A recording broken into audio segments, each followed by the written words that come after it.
Hey guys, today we're looking at the Corsair A115 Air Tower, a fairly new product in their lineup, their second stab at an air cooler. We've got the A500, which was their first one, came out a number of years ago now. You can tell just by the colour that they're using the old yellow. That's a very old yellow now.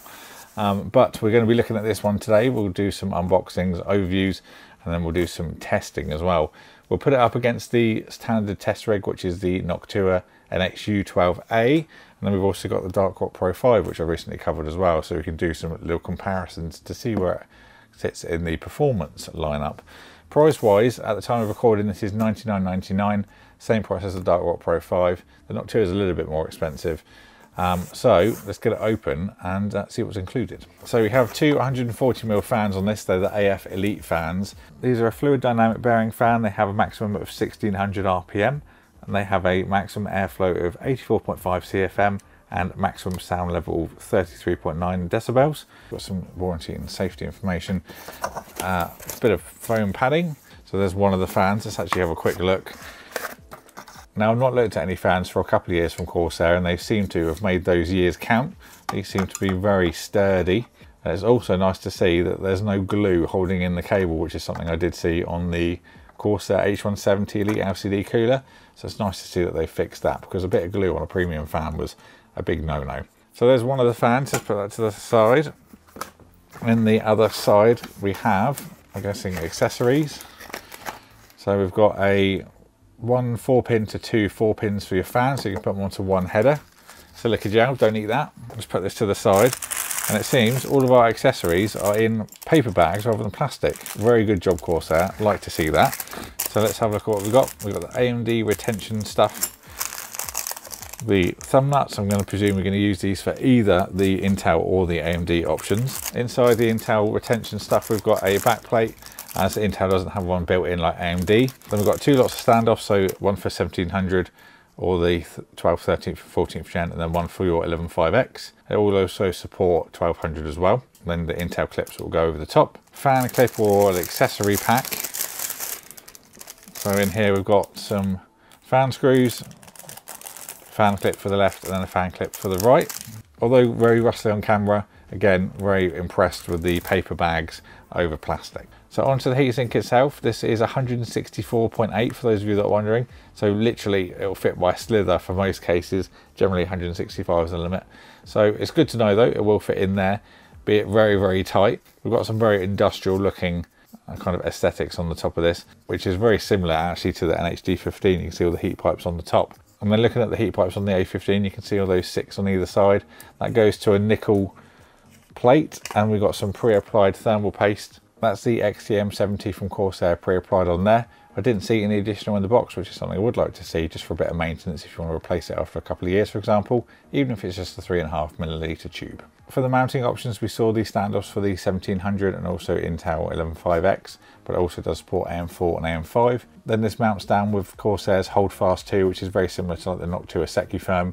You just have the pegs that come up, you have 2 brackets that go on, and then you screw it down either side of the tower. This cooler is actually very uniform each side, but of course when you add that fan, it will add a bit of extra width. That will be around your ram sticks as well, so the clearance and things might be a bit of an issue, but of course they have got a slide and lock option for this fan, so you can easily adjust it to suit.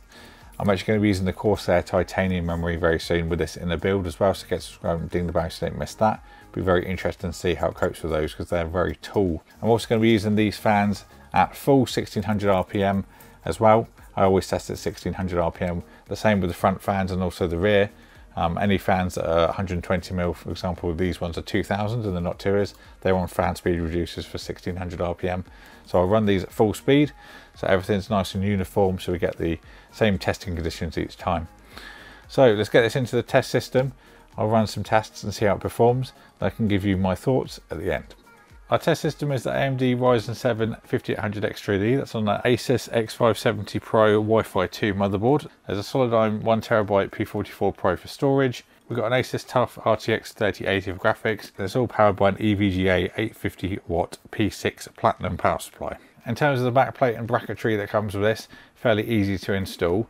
There is a bit of a gap that is left when you install the standoffs that come with the cooler and then using the AMD bracket. It will wobble around a bit, but that will be fixed later on, so there's nothing to worry about there. Now, when it comes to bringing the cooler down onto your CPU, you may find that you need to push your back plate from the back, because there's a little bit of a wobble in there. I had to push it from the other side to then close that gap, so then the screw could then bite on the thread.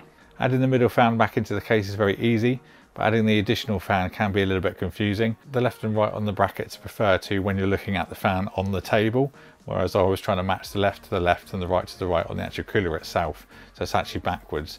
So when you actually go to flip the fan, it then slides in afterwards. As you can see, I've just pulled this one out a little bit so you can see the kind of notch element that goes to the fan itself. I'm using Kingston Fury Beast DDR4 in this system, and the fan is literally touching the top of the RGB, so it's very, very tight. This is the 4000X case, and the side panel just barely fits. So I'd recommend that you get something a little bit bigger if you want to use this to its maximum potential. But if you're using a lower end TDP SKU, then you may be able to get away with just taking the fan off in a minute, because the temperatures are fairly cool, and of course we'll talk to you about that now. So as I mentioned, I tested the Noctua NH-U12A as well. We had a Delta temperature with that of 61.6. The Dark Rock Pro 5 has a Delta of 58.4. The A115 came in with the Delta of 55.8, so a good 2.5 degrees cooler than the Be Quiet, which I was very surprised at. That's the benefit of having those 140mm fans. It moves so much more air. Can be a bit of a pain to fit in certain cases, like for example this is the smallest case I'd want to use it in personally.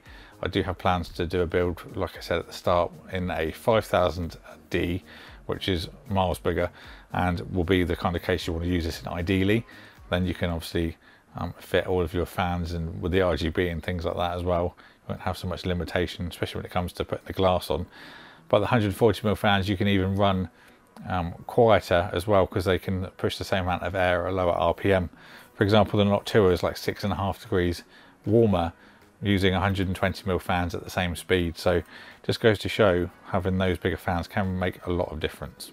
So overall, very good performance. A couple of niggles with the lack of installation instructions. No screwdriver like we saw with the A500, so that will be something you'll need. You might be able to manage with a smaller one, but for ease of use, a longer screwdriver is nice. I used the Noctua one for mine, and it was perfect length. And then paper, very good to see, so good job Corsair. No plastic in sight, which is great.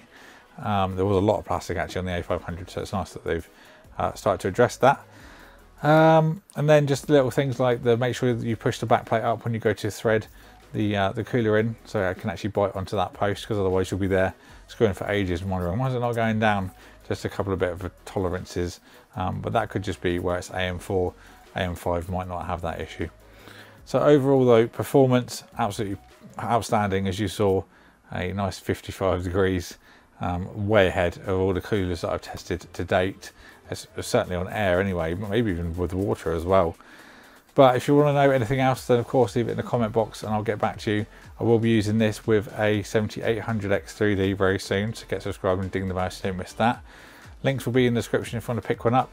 Big thank you to Corsair for sending this out for me to look at, and I'll see you all in the next one.